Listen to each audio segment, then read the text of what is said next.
Are you paying attention? Perhaps you've been asked that question by your parents, a teacher, or someone else in authority. It's a good question for each of us to ask ourselves. Can you think of occasions associated with our worship that require us to pay special attention? For example, when reading the Bible, attending meetings, elders when shepherding, you children when being instructed by your parents. We want to pay attention, and yet there are so many distractions. Electronic gadgets, the conversations and activities of those around us. Truly, it can be a challenge to pay attention. What does it mean to pay attention? And how important is it that you and I pay attention to Jehovah? The account in 1 Samuel chapter 15 will help us to answer those questions. In verse 3, Jehovah instructs King Saul to strike down the Amalekites and to devote them and everything they have to destruction. However, verses 8 and 9 tell us that Saul did not obey. He spared the king of Amalek and the best of the animals. Saul attempted to justify his disobedience, claiming that the animals would be sacrificed to Jehovah. Was Jehovah pleased with Saul? As we read verse 22, please note the connection between paying attention and obedience. Samuel then said, "Does Jehovah take as much pleasure in burnt offerings and sacrifices as in obeying the voice of Jehovah? Look, to obey is better than a sacrifice, and to pay attention than the fat of rams." What was one of the causes of Saul's disobedience? He didn't pay attention to Jehovah's instructions. His failure to pay attention resulted in disobedience and brought Jehovah's disapproval. What a powerful lesson for us. If you say so, Rocky. Well, what can we say? This episode seems to be all about reminding Jehovah's Witnesses of the need to not just pay attention generally, not just increase how attentive they are in everyday life when having conversations with people, when at work, when in a family environment, when in a school environment.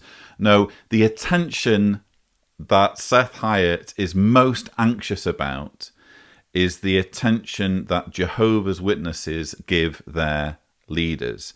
The whole premise of his talk, and you could argue the whole premise of the episode, is to remind witnesses of the need to not just listen to whatever they're told by their leaders, but do whatever they're told. And it's frustrating because you look at the theme and you think, oh, well, this is something that has practical application in everyday life, the need to pay attention. No, it's really not about that. This is just a case of Jehovah's Witnesses being reminded to do whatever it is they're told to do.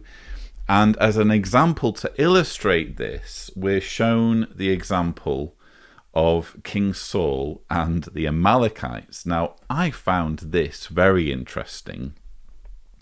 This is one of those verses where, how can I put this politely?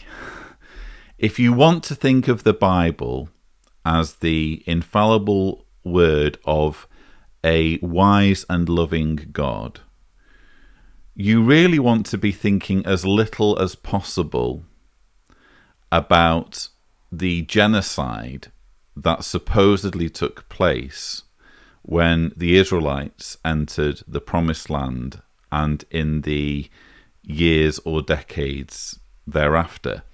So 1 Samuel 15 is, as Seth Hyatt says, where King Saul is ordered to commit genocide against the Amalekites. Seth, or should I say Rocky, gives you the Bible reference. I'm going to read the verses. 1 Samuel 15 verse 2.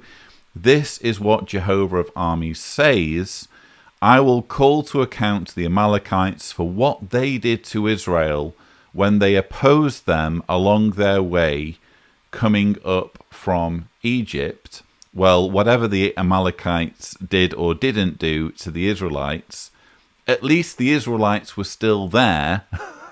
So the Amalekites certainly didn't exterminate the Israelites. And that's important because what we're about to read is God's punishment against an entire nation, and it's a punishment that clearly does not fit the crime, as is obvious from the verse.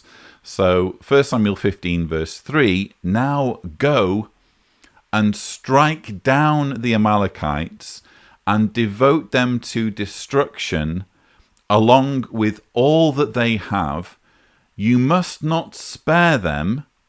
You are to put them to death, man as well as woman, child as well as infant, bull as well as sheep, camel as well as donkey.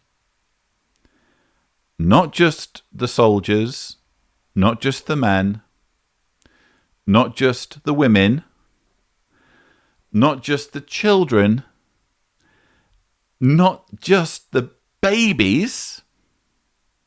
And God has form, by the way, in the Bible when it comes to ordering the death of babies, but also kill all the animals. I want to make sure that even the donkeys, the sheep, the camels, they're all slaughtered. So seriously, if you respect the God who would order this, and again, I don't expect everybody to assume my position as an atheist, but just imagine you are a soldier of Saul under these orders. You rush towards Amalek, and in the heat of battle, you come up against an Amalekite soldier. Stab, stab, stab, death, death, death. Okay, soldier's dead. Lots more stabbing, lots more death. Oh, finally all the soldiers are dead. We've defeated them. Quick, run into the towns and villages. Find the women. Stab, stab, stab. Death, death, death. Oh, the children who've witnessed us killing their mothers. Stab, stab, stab. Death, death, death. Babies crying in absolute horror and trauma at what's just happened to their family. Stab, stab, stab. Death, death, death. Okay, now every human's dead. Let's go out into the yard. Let's go to the fields. Donkey, stab, stab, stab, death, death, death. Camel, stab, stab, stab, death, death, death. Blood everywhere. Just senseless violence is what's being described here. And this has been ordered, mandated by a God that we're supposed to respect. And the reason I stress this point in perhaps more detail than most of you will be comfortable with, probably more detail than I'm comfortable with, is because it just highlights that simply saying, oh, God has commanded this, doesn't cut it as an excuse. So this whole JW Broadcasting episode is telling Jehovah's Witnesses, you should listen to what we're saying, you should pay attention, and you should give evidence that you've been paying attention by following what we say to the letter. And as an example, to show someone who didn't do this, who was disobedient, we're going to show you what happened in 1 Samuel chapter 15.